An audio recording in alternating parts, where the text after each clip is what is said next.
네, 함께 하실 말씀은 출애굽기 4장 1절에서 9절 함께 하겠습니다.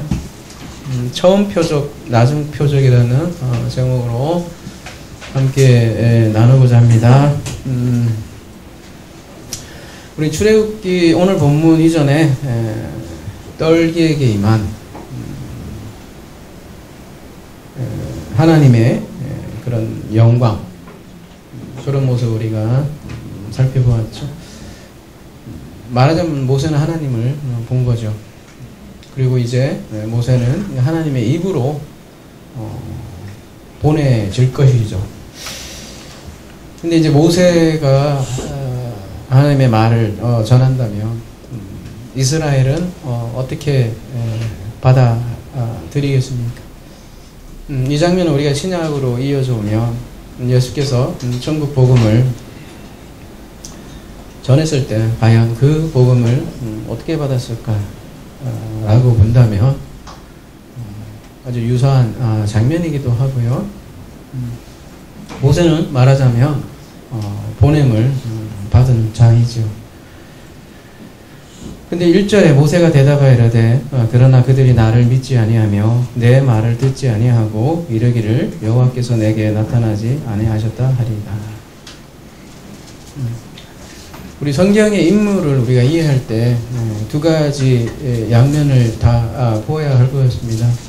모세는 한 인간으로서 모세이기도 하고요. 한 인간으로서 40년간 왕궁 생활을 하고 40년간 광야 생활을 하고 한 인간으로 생각을 했을 때 얼마나 비참한 생활을 광야에서 사실은 했겠습니까? 아담도 마찬가지고요. 노아도 마찬가지고 한 인간으로서 야곱도 마찬가지고요. 한 인간으로서요. 우리의 모습을 보여주기도 하고 또 그 인간이지만 그의 입을 통해서 또한 우리가 그리스도를 볼 수 있게 되는 거죠. 그래서 우리가 모세가 4장 1절 4장에 나오는 여러 가지 변명의 형태로 보일지는 모르지만 또 그 변명 속에서는 그로 인한 하나님의 반응을 통해서 또 하나님이 우리에게 주시고자 하는 복음의 메시지가 충분히 담겨 있다라는 거죠. 그래서 인간적인 면만 보면 성경에서 말하는 메시지를 우리가 읽기가 힘든 거죠.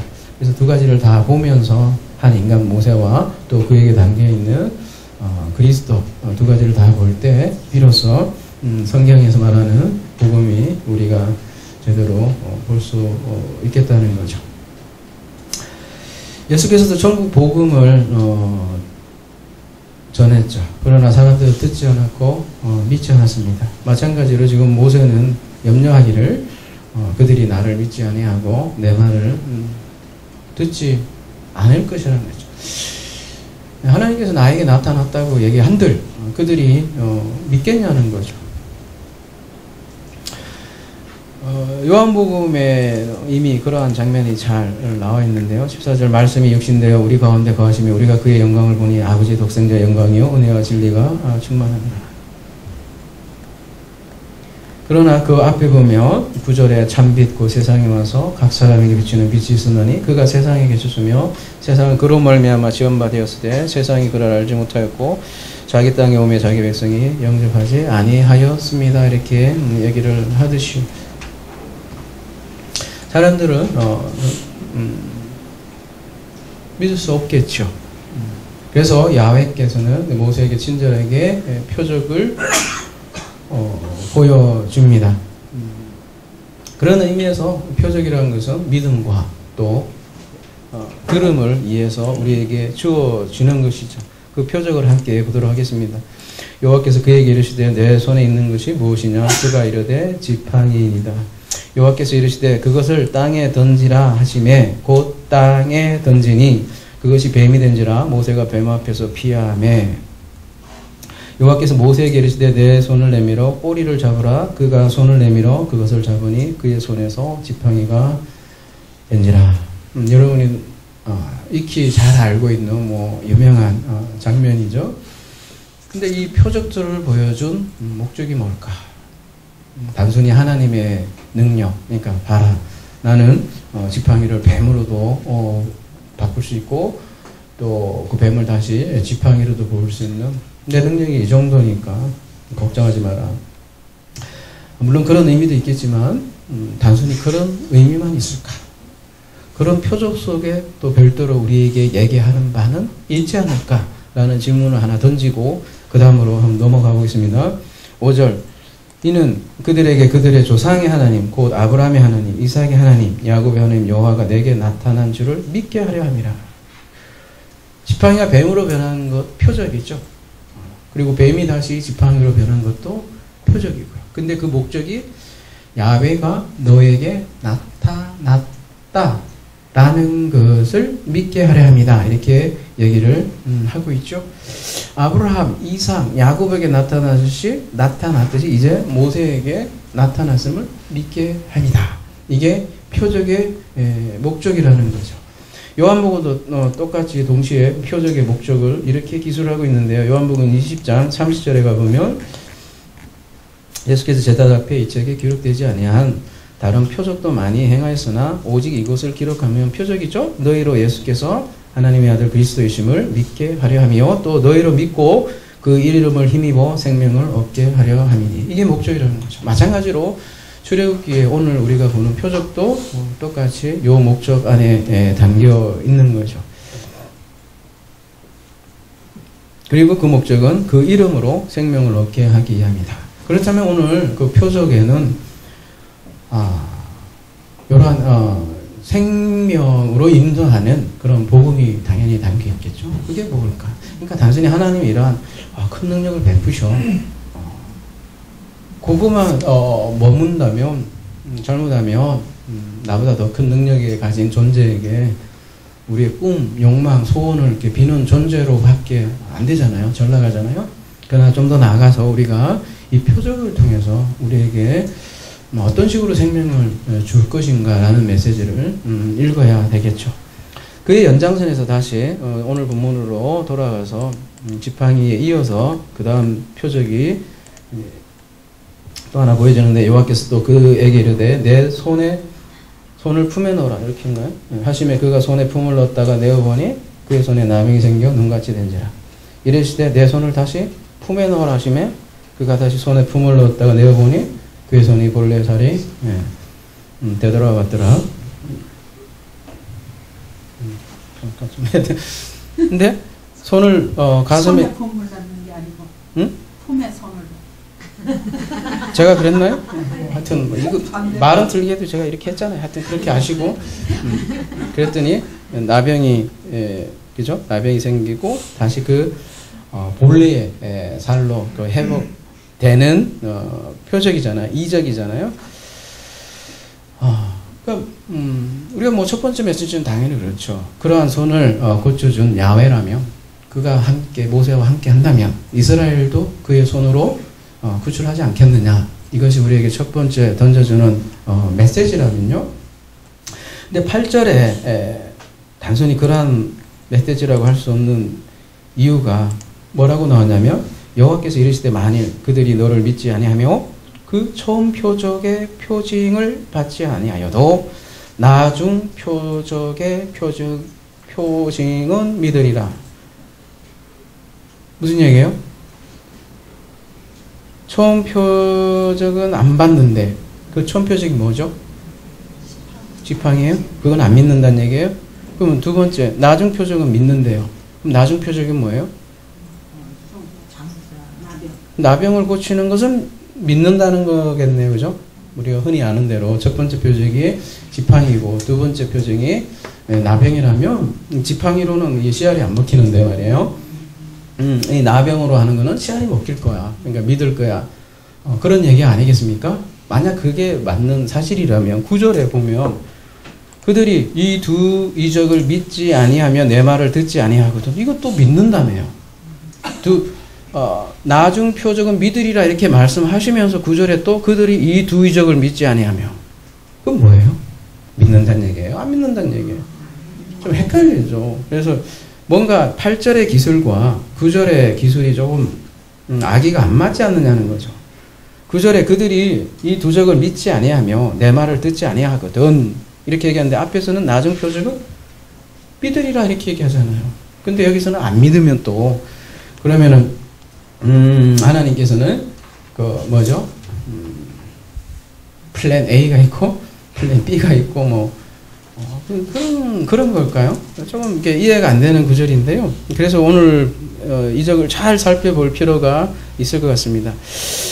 그래서 아니하거든 너는 나일강 물을 조금 떠다가 땅에 부으라. 내가 떠온 나일강 물이 땅에서 피가 되리라.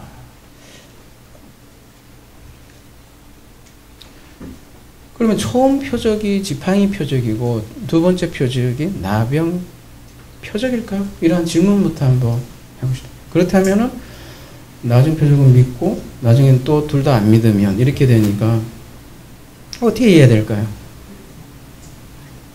우리 오늘 표적을 다시 한번 제가 뭐 손에 뺐다 넣었다 했지만 표적을 잘 다시 한번 거슬러 분석을 해봅시다. 지팡이죠. 하나는 손이고요, 그죠? 그게 둘로 돼 있지 않습니까? 지팡이가 뭘로 변해요? 뱀으로 변하죠. 그리고 뱀이 다시 뭘로 변해요?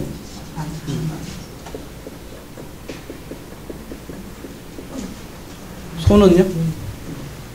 나병이 되고 다시 나병이 어떻게 돼요? 다시 깨끗한 손이 되지 않습니까? 그죠?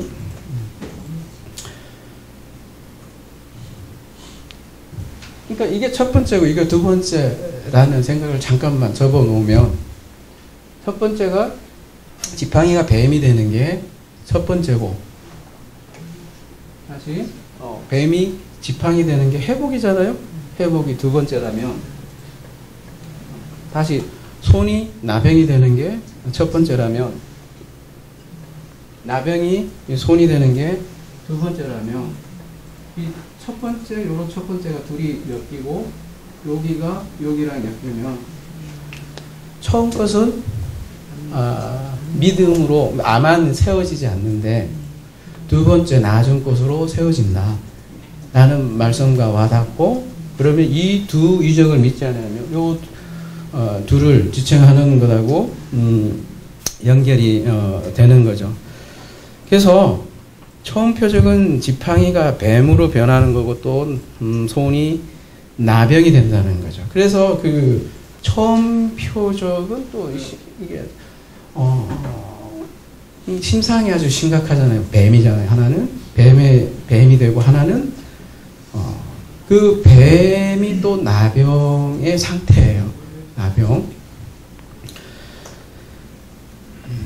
그 진리로 세워지지 않는 그 상태를 뱀이라고 하고 나병이라고 얘기를 합니다. 그래서 다시 우리가 성경을 한결같은 진수를 다시 한번 거슬러 올라가 봅시다. 모든 성경 얘기가 이 얘기로 통해요. 그래서 야곱과 에서 스토리가 나오는 거고요. 하갈과 사라 스토리가 나오는 거고 옛 하늘과 새 하늘 얘기가 나오는 거죠. 오늘 말씀이 보면 아만이란 단어하고 쉐마인데요. 처음 표적으로는 아만, 믿음이 되지 않고 세워지지 않고 들음, 쉐마, 들음으로 완성이 되지 않는다 이렇게 얘기를 하는 거죠. 말하자면 그 율법이 처음 표적으로 던져진다는 거죠. 그것이 뱀으로 던져지고요. 그 뱀으로는 믿음이 되어지지 않으면 뱀에 물리게 되잖아요. 그러면 그 상태를 나병 상태라고 얘기를 하는 거고요. 그래서 예수께서 그런 얘기 하잖아요. 모세가 노뱀을 든 것 같이 자신도 뱀으로 들려야 한다. 이런 얘기를 요한복음 3장에서 하지 않습니까? 그리고 자신은 죽지 않습니까? 성경에서 그래서 처음 표적을 통해서 나중 표적을 이루고 알파를 통해서 오메가를 이루고 뱀을 통해서 또 지팡이가 되고 나병을 통해서 깨끗함을 받게 되는 거죠. 그렇게 아멘이 되고 쉐마가 된다는 거죠. 그래서 처음 표적은 믿지 않더라도 나중 표적은 믿게 된다는 의미가 그런 거죠. 그러니까 첫 번째 표적, 두 번째 표적이 따로 있는 것이 아니라는 거죠. 그 첫 번째를 가지고 우리가 완성으로 이룬다는 거죠. 그거를 다른 표현으로 하면 장자의 죽음이라고 그래요. 장자 죽음. 그래서 모세의 할례 문제 때문에, 그죠? 십보라가 시급해갖고, 그죠? 할례하는 장면 이제 다음 주에 볼 건데, 오늘 말씀을 이해하면, 왜 그 의미가 도대체 뭔지를 쉽게 알 수 있을 거예요. 바로 장자의 죽음입니다. 장자는 성경에서 반드시 죽게 돼 있어요. 첫 번째 거. 두 번째 우리가 이제 질문을 해야 될 게, 그럼 왜 하필이면 지팡이고 왜 뱀이냐? 뭐 생긴새가 비슷해서일까요? 지팡이와 뱀에 대해서 오늘 좀 다루어 보도록 하겠습니다. 여러분, 지팡이, 단어는 정확히 일치하지 않지만 같은 지팡이에요. 그 지팡이에 대해서 가장 유명한 시가 있죠. 여러분이 잘 아시는 시편 23편이죠. 그죠? 단어는 좀 달라요. 근데 그 지팡이 막대, 단어는 살짝 달라도 지팡이 막대예요. 내가 사망의 엄청난 골짜기라도 다닐지라도 해를 두려워하지 않을 것은 주께서 나와 함께 하심이라. 주의 지팡이와 막대기가 나를 안위하시나이다. 그러니까 지팡이라는 거는 이렇게 목자들이 가지고 있는 지팡이, 양을 이렇게 보살필 때 쓰듯이 지팡이라는 가장 기본적인 심상은 하나님이 우리를 보호하시고 돌보신다는 의미로 쓰여요. 보호하신다는 거예요. 그리고 그 보호한다는 건 또 다스림의 개념이기도 하겠죠. 내가 철장으로 그들을 깨뜨리시며 질그릇같이 부수리라다. 이 철장이 앞에 있는 그 단어와 같은 건데요. 내가 철장으로 그들을 깨뜨린다는 것은 내가 그들을 다스린다는 얘기고요. 요 말씀을 그대로 이어받아서 요한계시록 2장 27절에 보면 그가 철장을 가지고 그들을 다스려 질그릇 깨뜨린 것 같이 하리라. 나도 아버지께 받은 것이 그러하리라. 오늘 본문의 지팡이는 마태예요. 마태. 뭐 마태복음 할 때 마태가 아니라 마태인데 시편 110편 2절 가볼게요.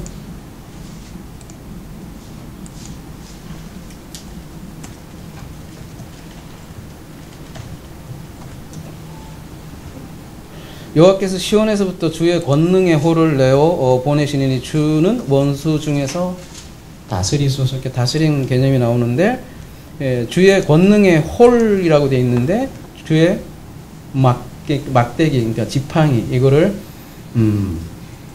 마태라고 해요. 그러니까 다스린다는 개념이에요. 그러니까 지팡이라는, 그러니까 우리를 보호하고 다스리고 다스리는구나, 그런 의미로 가장 기본적으로 쓰이는 게 지팡이라는 거죠. 근데 이 지팡이가 이게 뱀이 되는 건 뭘까요? 그러니까 단순히 여러분 이렇게 요거 던지면 이게 뱀이 확 되면 야, 하나님 대단하다, 꼭 그런 것만 얘기하려고 하는 게 아니라는 거죠. 다 복음이 담겨 있다는 거죠. 여러분 그 마태라는 단어에 가만히 보면 요 중간에 요게 이제 뱀인데요. 요게 뱀같이 생겼죠. 그죠? 안 생겼어요? 저만 그렇게 생겼네? 테트라고 있는데, 그죠? 뱀같이 안 생겼나? 뱀이에요, 뱀. 테트가. 근데 지팡이 안에 이렇게 뱀이 들어가 있는 것도 우연일까? 이렇게 질문해보면 참 재밌는 것 같습니다. 실제로 모세가 지팡이를 던지니까 뱀으로 변하고, 그 뱀이 나중에 이제 가보면 뱀을 잡아먹죠. 누구의 뱀을 잡아먹어요? 애국 술사의 뱀을 잡아먹잖아요, 그죠? 여러분, 뱀 하면 사람들이 비암 하면 남자들은 무조건 뭐 좋은 음식으로 생각할지 모르겠지만 대부분은 뱀 하면 여러분 뭘 떠올라요? 징그러운 것도 징그러운 것이고, 대부분 그러니까 교회 다니시는 분들은 뱀 하면 무조건 사탄이야. 뱀은 무조건 사탄이야. 그러니까 딱 하나의 그 심상만을 생각을 많이 하는 것 같아요. 근데요, 뱀도 긍정적인 뱀이 있고 부정적인 뱀이 있어요. 저기 모세의 뱀이 그러면 사탄인가요? 사탄이 사탄을 먹는 건가요? 그러니까 두 가지로 쓰인다고. 그러니까 물론 부정적인 증상이 훨씬 많이 등장을 하죠. 뭐 대표적으로 마태복음 23장에 보면 그래서 이렇게도 얘기하시잖아요. 뱀들아 독사의 새끼들아 너희가 어떻게 지옥의 판결을 피하겠느냐.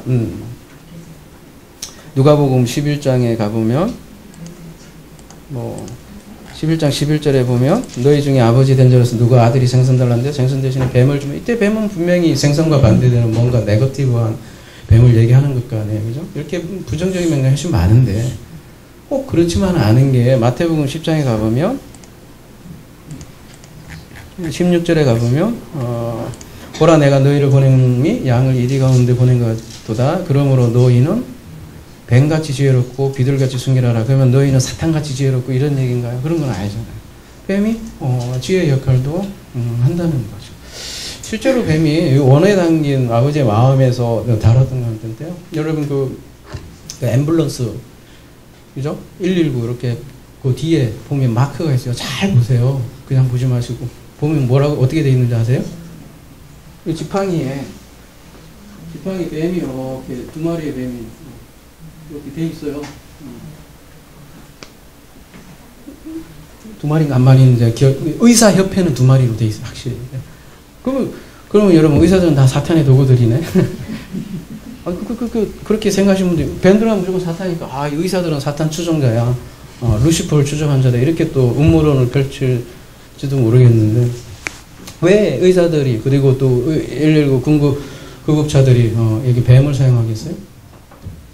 뱀이 그 의술의 상징을 얘기하기 때문에 예전에 뱀이 이렇게 먹는 거를 이렇게 약초를 써봤더니 사람을 살린 거예요. 그래서 뱀을 의술의 상징으로 이렇게 사용되어 왔다. 그런 의미에서 의사들이 쓴 거지 사탄을 숭배한 건 아니잖아요.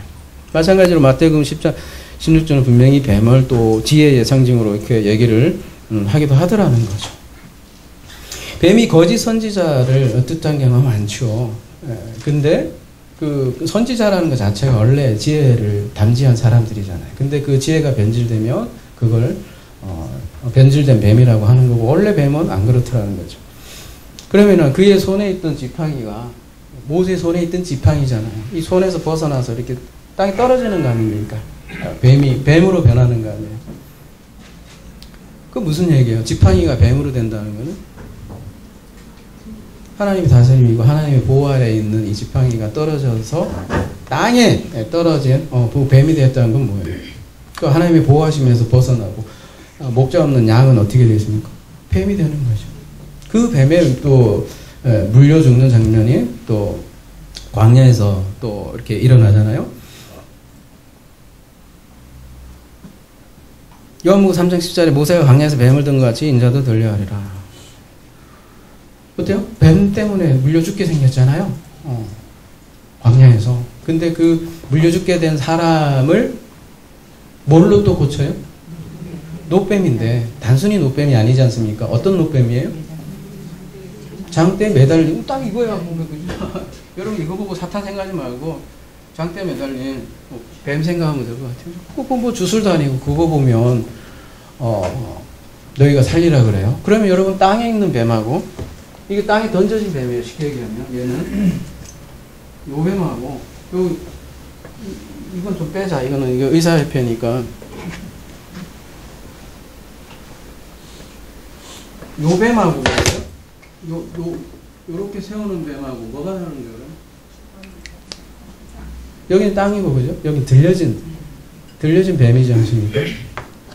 그러면 뱀으로 물려 죽게 하고 또 뱀으로 이스라엘 사람들은 살린다는 의미가 뭐예요? 여러분 사무엘서에 보면 하나님이 죽이기도 하고 살리기도 한다. 무슨 의미예요? 우리 실제로 뭐 인생도 그렇잖아요. 죽었다 살았다 죽었다 살았다. 그러니까 같은 뱀인데 이게 땅에 던져진 뱀과 들려진 뱀이 전혀 다른 거죠. 말하자면 지팡이가 땅에 떨어진 것은 그리스도가 땅에 떨어진 거랑 똑같고요. 수치죠. 수치, 죽음. 십자가의 죽음이기도 하고. 그래서 근데 그 저주를 받은 거죠. 제 얘기가 아니라 그래서 갈라디아서 3장에 보면 이런 말씀이 나오죠. 무릇 율법 행위에 속한 자들은 저주 아래 있나니.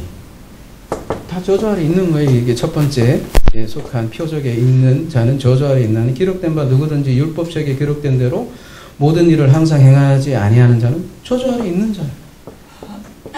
그런데 또 하나님 앞에서 아무도 율법으로 말미암아 의롭게 되지 못할 것이 분명하니 아무도 의인 될 사람 인간이 없는 거예요. 그래서 율법은 믿음에서 난 것이 아니니 율법을 행한 자는 그 가운데서 살리라니 하셨느니라. 13절 그래서 그리스도께서 우리를 위하여 저주를 받은 바 되사 율법의 저주에서 우리를 성량했으니 기록된 바 나무에 달린 자마다 저주가 있는 자라 하였더라. 대신 저주가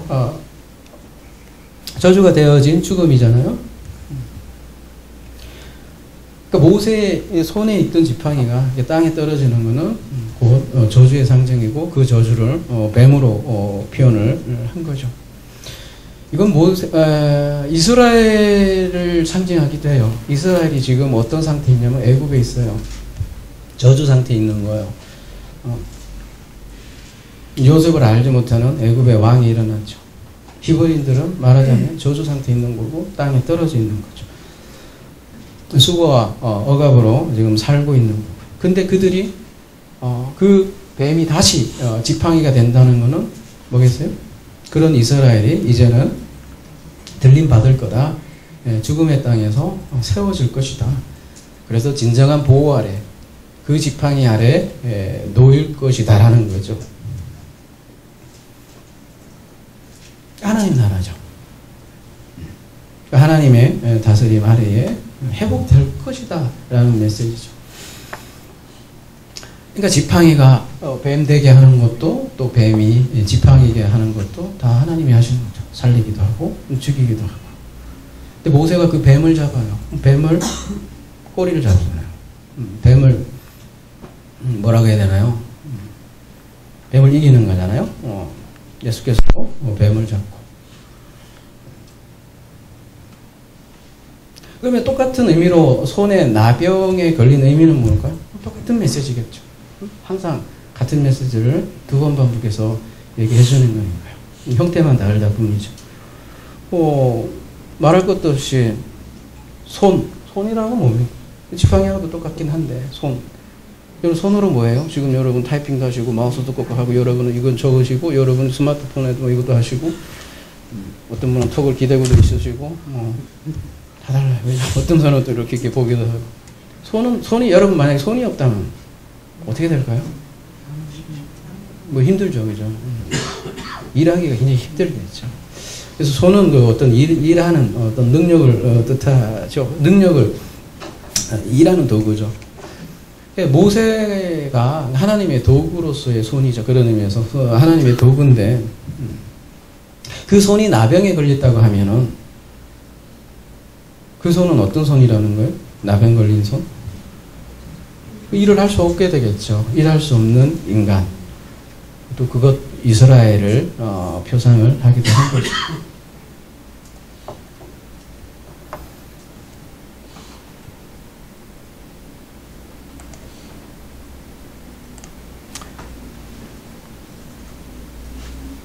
고린도서후서 5장 21절 같은 맥락에서 하나님이 죄를 알지도 못하신 이를 우리를 대신하여 죄로 삼으신 것은 우리로 하여금 그 안에서 하나님의 의가 되게 하려 하심이라. 아까 오전에 그 주제와도 같은 건데 그런 의미에서 예수 그리스도의 죽음은 저주의 죽음이라는 거죠. 베드로전서 2장 24절도 마찬가지로 신이 나무에 달려 그 몸으로 우리 죄를 담당했으니 이는 우리로 죄에 대하여 죽고 의에 대하여 살게 하려 하심이라. 그가 채찍에 맞음으로 너희는 마음을 얻었노니. 저주죠. 그 나병 환자가 사는 곳이 어디예요?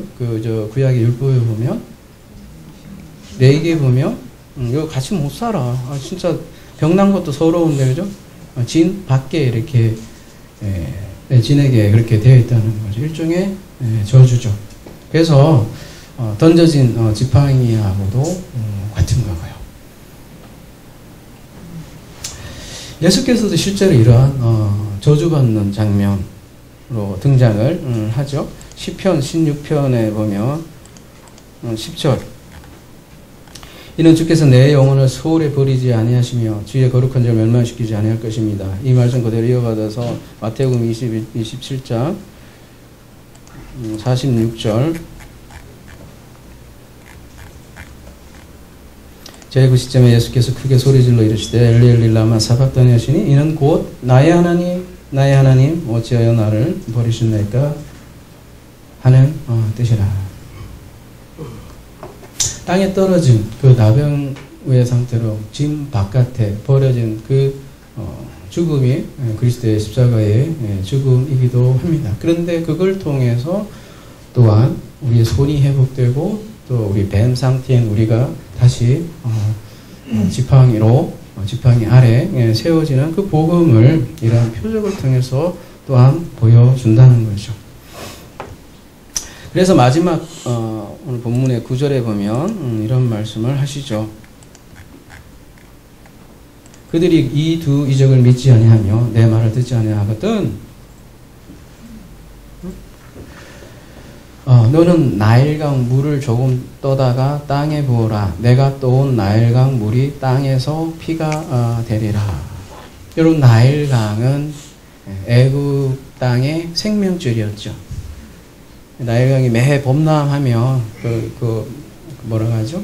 영양가 있는 진흙이 쫙 뿌려지면서 거기에다가 비옥한 땅이 되는 거죠. 그냥 씨를 쫙 뿌리면 거기에 바로 그냥 쫙 추수로 이어지는 환상의 땅이었기 때문에 문명이 발달을 했다고 했죠. 생명의 땅인데 여러분 생각을 해보세요. 물이 피로 바뀐다면 얼마나 끔찍하겠어요. 심상적으로만 봐도 물이 생명을 상징하는데 죽음이 된 거잖아요. 그러니까 이 두 이적으로 믿음이 세워지지 않으면 다른 말로 얘기하면 이 각각 첫 번째 표적으로 생명이 되지 않으면 그 자체가 뭐라는 거예요? 심판이다. 오전 강의의 내용이라면 그 자체로 에노코스 공의 상태고 에노코스 지옥불 상태고 그거를 앞에 심판을 소유했다. 그렇게 얘기하는 거죠. 그러니까 이 두 표적으로 세워지지 않고 들음 완성이 되지 않으면 너는 강물을 조금 떠다가 마른 땅에 부어라 이렇게 하는데 마른 땅 하시아인데요. 마른 땅이에요. 물이 없는 땅으로 변할 거야 이렇게 얘기하는 거죠. 그 자체가 죽음이라는 거죠.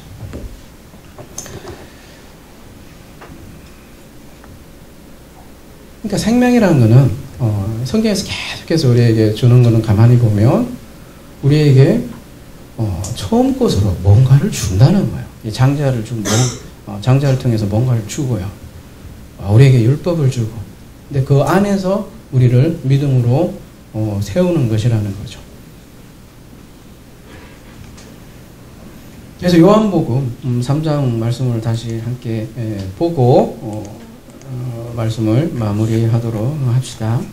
요한복음 3장 14절 모세가 광야에서 뱀을 든 것 같이 인자도 들려야 하리니 이는 그를 믿는 자마다 영생을 얻게 하려 하심이라.